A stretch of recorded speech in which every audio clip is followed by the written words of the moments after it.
ವಹಿನಿಕುಲ ಕ್ಷತ್ರಿಯ ಹಾಗೂ ತಿಗಳ ಸಮುದಾಯವು ಬೇರೆ ಬೇರೆಯಾಗಿದ್ದು, ತಿಗಳ ಸಮುದಾಯದ ಉಪಜಾತಿಯಾಗಿ ವಹಿನಿಕುಲವನ್ನು ಸೇರಿಸಲಾಗಿದೆ. ಹೀಗಾಗಿ ಸರ್ಕಾರದಿಂದ ಬರುವ ಅನುದಾನವು ತಿಗಳ ಜನಾಂಗಕ್ಕೆ ಸೇರುವ ಹಿನ್ನೆಲೆ ಈ ಒಂದು ರಾಜಕೀಯ ನಾಯಕರಾದಂತಹ PI ರಮೇಶ್ ಹಾಗೂ ನೆಲ ನರೇಂದ್ರ ಬಾಬು ಅವರು ಈ ಸಮುದಾಯದ ಆಸ್ತಿಪಾಸ್ತಿಗಳನ್ನು ನುಂಗಿ ನೀರು ಕುಡಿಯುತ್ತಿದ್ದಾರೆ ಎಂದು ರಾಜ್ಯ ವಹಿನಿಕುಲ ಕ್ಷತ್ರಿಯ ಸಂಘದ ರಾಜ್ಯ ಅಧ್ಯಕ್ಷ JK ವರ್ತೂರ್ ಗಿರೀಶ್ ಅವರು ಆರೋಪ ಮಾಡಿದರು.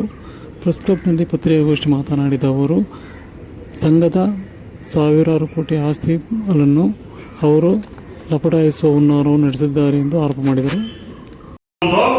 ಈ ವೈನಿಕುಲ ಕ್ಷತ್ರಿಯ ಸಮುದಾಯನ ಸರ್ವನಾಶ ಮಾಡ್ತಿದ್ದಾರೆ. ಈ ಪ್ರಬಲ ಈ ತಿಗಳ ಜನಾಂಗದಲ್ಲಿ ಇರತಕ್ಕಂಥದ್ದು ಕೇವಲ ಅವರು ತುಮಕೂರು ಭಾಗದಲ್ಲಿ ಇರತಕ್ಕಂಥವ್ರು 2-3 ಲಕ್ಷ ಜನ ಅಷ್ಟೇ. ಇನ್ನ ಶಿವಮೊಗ್ಗ, ಹಾಸನ, ಕಡೂರು, ಚಿಕ್ಕಮಗಳೂರು, ಚಾಮರಾಜನಗರ ಜಿಲ್ಲೆ, ಬೆಂಗಳೂರು, ಕೋಲಾರ ಎಲ್ಲಾ ಭಾಗದಲ್ಲಿ ಇರ್ತಕ್ಕಂಥವ್ರು ವೈನಿಕುಲ ಕ್ಷತ್ರಿಯರೇ. ಇಷ್ಟು 30 ಲಕ್ಷ ಜನ ಏನು 12 ಜಿಲ್ಲೆಗಳಲ್ಲಿದ್ದೀರಿ, ಬಹಳ ಸಣ್ಣ ಜಾತಿಯಾದಂತಹ ತಿಗಳ ಜಾತಿಗೆ ಉಪಜಾತಿಯನ್ನಾಗಿ ಮಾಡಿ ಹಲವಾರು ನೋಡಿರ್ಬೋದು, ನೀವು ದಾಖಲೆಗಳನ್ನು ಕೊಟ್ಟಿದ್ದೀರಿ. ಒಂದೊಂದು ಬಾರಿಗೆ ಇವರು CM ಹತ್ರ ಕೂತ್ಕೊಳ್ತಾರೆ, 100 ಕೋಟಿ ಬಿಡುಗಡೆ ಮಾಡಿ ಅಂತ ಕೇಳ್ತಾರೆ.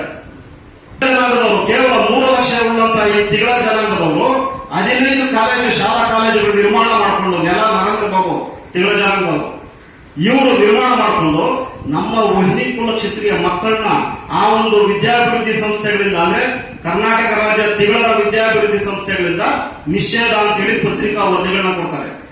ಮಾಡಿದಂತ ನಮ್ಮ ಮೇಲೆ ದಬ್ಬಾಳಿಕೆ ಸಹ ಮಾಡ್ತಾರೆ. ಇವರು ಮಾಡ್ತಾರೆ. ಪೊಲೀಸ್ ಕಮಿಷನರ್ಗೆ ನಾವು ಕಂಪ್ಲೇಂಟ್ ಮಾಡಿದ್ರೆ ಇದೆ ಸುಬ್ಬಣ್ಣ ಅವ್ರ ಮೇಲೆ, PI ರಮೇಶ್ ಅವ್ರ ಮೇಲೆ ನಾವು ಕಮಿಷನರ್ಗೆ ಕಂಪ್ಲೇಂಟ್ ಮಾಡಿದ್ವಿ. ಆ ಒಂದು ಕಂಪ್ಲೇಂಟ್ ವಿಚಾರವಾಗಿ ನೀವು ದಯವಿಟ್ಟು ಅರ್ಥ ಮಾಡ್ಕೊಳ್ಳಿ.